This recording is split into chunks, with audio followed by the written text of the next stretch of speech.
How can he be a reliable, trustworthy partner when he says things that are demonstrably false on such an important topic? Well, we actually spoke to him about that yesterday, and we thought they took it very, very much too far. Starmer claimed repeatedly that his government believes in free speech and was not engaged in censorship. But his country's government arrests people for memes and thought crimes, and even more worrisome is pressuring American companies to censor Americans on its behalf. I remember people were going, how dare he say those things to these most wonderful people in the world, these most privileged, handsome, lovely, multi-millionaires.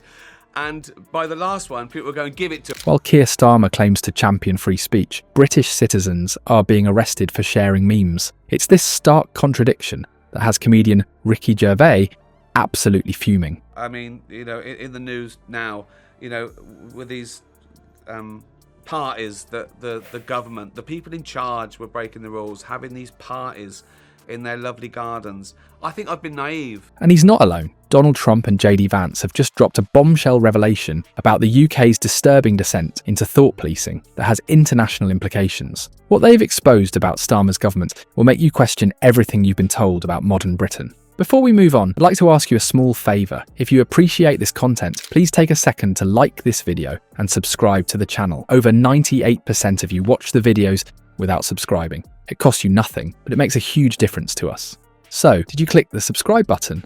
Great, thank you so much. Now, back to the video. And there's real concern that American speech, which is online, could fall into the hands of British or any country's jurisdiction.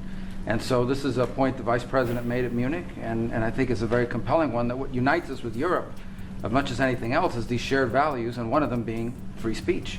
Very strong on it, so was I, so was Marco, and we've been speaking to him about it. Marco, would you like to say something about it? We have concerns, obviously, with the conduct of those, particularly as it impacts Americans. Is Keir Starmer the champion of free speech he claims to be, or is he presiding over its systematic dismantling? The evidence is increasingly pointing toward a troubling contradiction at the heart of his leadership. In recent months, Starmer has repeatedly positioned himself as a defender of Britain's proud tradition of free expression. During his address at the Global Democracy Summit, he declared that free speech remains the cornerstone of our democracy and promised his government would protect this fundamental right for all citizens. Even more boldly, at the Commonwealth Conference, he asserted that Britain stands as a beacon of free expression in an increasingly censorious world. But behind these lofty declarations lies a disturbing reality. This is really important. We believe Americans have the right to speak their mind, even if we in this room disagree with them. They have the right to speak their mind in the public square, which is often online these days. It's actually a very important question. We spoke about this in detail with the Prime Minister, the Foreign Secretary, and others at lunch yesterday, and I know that Secretary of Commerce Lutnick followed up in private meetings last night. Just last week, a 45-year-old father of 3 from Manchester was arrested and held for 12 hours for sharing what police termed an offensive meme on X, formerly Twitter. In Glasgow, a university student faced similar treatment after posting a critical comment about immigration policy. Most shocking was the case of a 67-year-old grandmother from Bristol who received a dawn raid and confiscation of her devices for what authorities called potentially harmful online content regarding gender issues. Gervais, never one to shy away from controversy, has emerged as one of Starmer's most vocal critics on this issue. During his recent Netflix special, Gervais delivered a scathing assessment. The very man who's overseeing this assault on our freedoms is the same one standing in front of the world, chest puffed out, proclaiming how proud he is of our free speech history. It would be funny if it weren't so terrifying. What makes Gervais' critique particularly effective is how he uses comedy to expose the absurdity of the situation. As he explained in his podcast last month, I want people to stop saying that joke's offensive. I want them to start saying, I found it offensive. You've got to own the emotion. The government shouldn't decide what words come out of your mouth. This contradiction becomes even more concerning when examining Starmer's government's expanding partnership with tech giants. The newly formed Online Expression Regulatory Board now holds weekly meetings with representatives from Meta, Google, and X to identify and restrict what they deem harmful content, all without transparent criteria or meaningful public oversight. The implications of this hypocrisy extend far beyond Britain's borders. As one legal expert noted, when a Western democracy begins criminalizing online speech, it sets a dangerous precedent globally. This international dimension hasn't gone unnoticed, particularly in America, where free speech protections are far more robust. The transatlantic tensions brewing over free speech have now exploded into a full-blown diplomatic crisis, with America's most powerful political figures delivering unprecedented criticism of Keir Starmer's government. Donald Trump has thrown a grenade into British politics, declaring that the UK's approach to online expression could have dangerous implications not just for the UK, but also for American citizens and their right to express themselves online.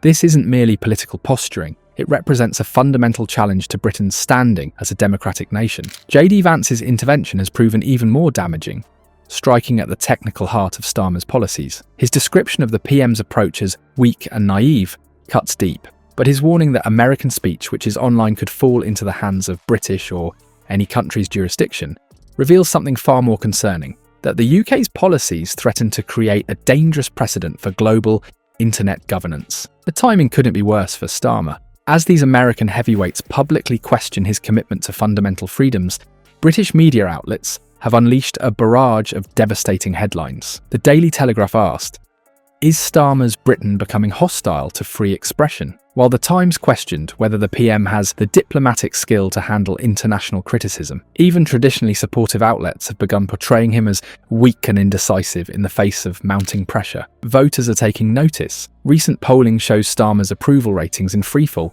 dropping 8 percentage points in just 2 weeks. Focus groups reveal growing frustration, with one participant commenting, "He talks about protecting our rights while his government is arresting people for social media posts. And now he can't even defend his position when called out internationally." The PM's attempts to steady the ship have only deepened the crisis. His press conference, intended to reassure the public about his commitment to free expression, was widely criticised for vague platitudes and a failure to directly address Trump and Vance's specific concerns. One political analyst described it as a masterclass in saying nothing while pretending to say something.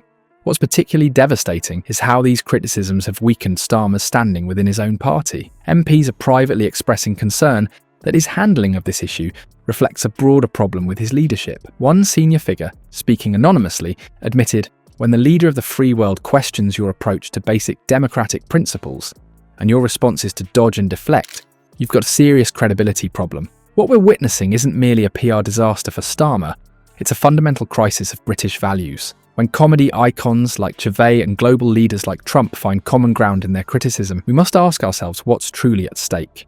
Can Britain legitimately claim its place as a bastion of democracy, while its citizens fear a knock at the door for sharing their thoughts online?